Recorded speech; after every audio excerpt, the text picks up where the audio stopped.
Welcome to this explainer. Today we're taking a sledgehammer to our modern illusions of self-esteem, and in their place, we're going to uncover the radical architecture of true self-reliance. We're pulling directly from author Steve Chandler's insights here, really diving into how a basic, everyday misunderstanding in our culture is actually setting us up for failure.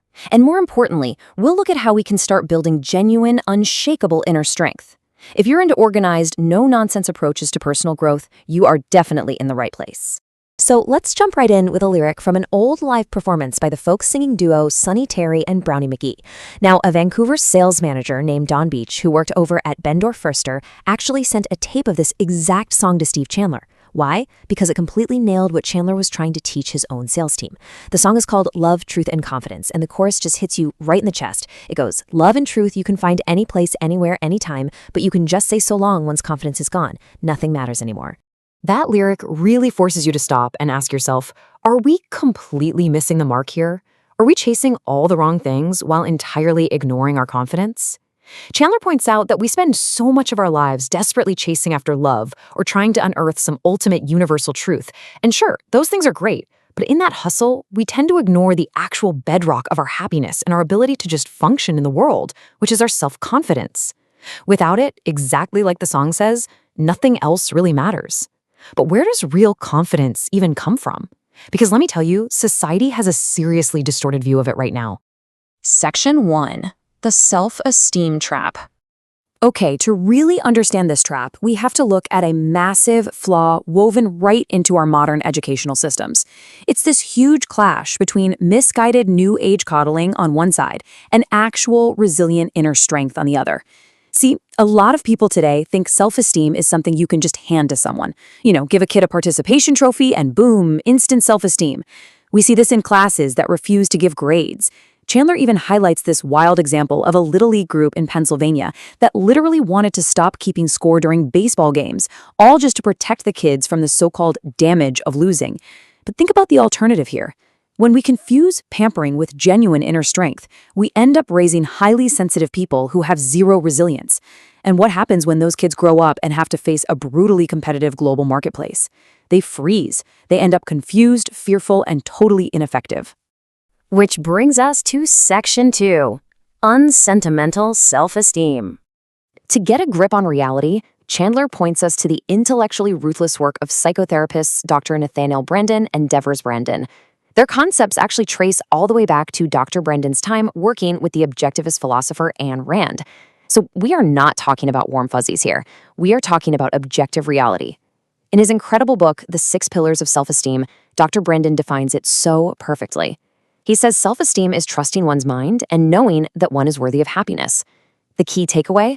Self-esteem isn't just about feeling good about yourself. It's about living better. It's what allows you to look at life's terrifying challenges and actually respond to them responsibly. It is an active capability. And to help us build it, the Brandens give us 2 incredibly powerful maxims. All right, maxim 1. You can't leave a place you've never been. Sounds a bit like a Zen riddle, doesn't it? But it's actually a profound psychological truth. Think about it. You literally cannot walk out of a room if you refuse to admit you're standing inside it. Chandler admits he used to think he could just outrun his fears and negative thoughts. Just sweep them under the rug, right? But running only makes the internal conflicts worse. To actually escape, you have to follow a very specific process.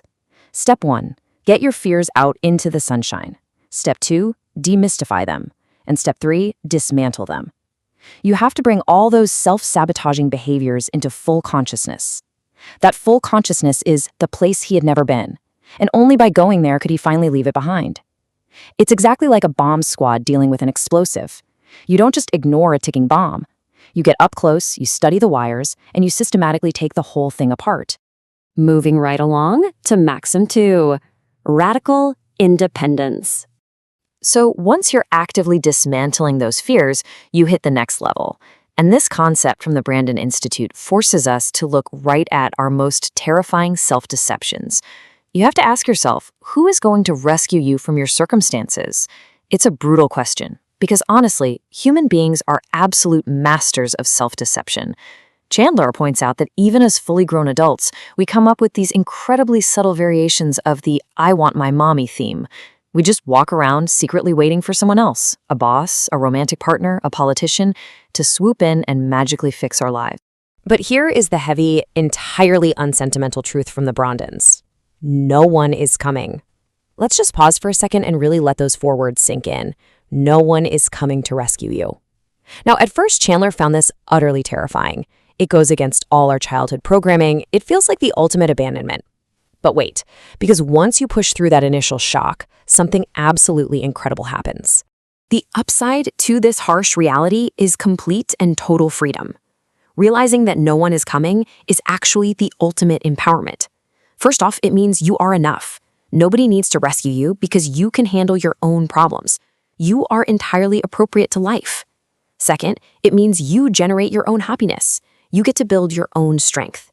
And finally, and this is kind of paradoxical, but operating from a place of total independence is the only way to build truly great relationships.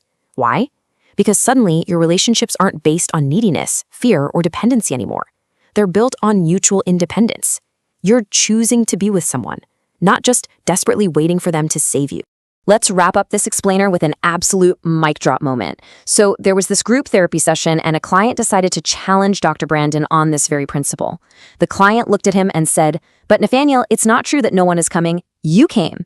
And Dr. Brandon didn't miss a beat. He replied, "Correct, but I came to say that no one is coming." What a brilliant, perfect distillation of true self-reliance. You already have the tools. You have the mind, you have everything you need to pull your fears into the sunshine and dismantle them piece by piece. So the only question left for you is this. Now that you know absolutely no one is coming to do it for you, what are you going to build today?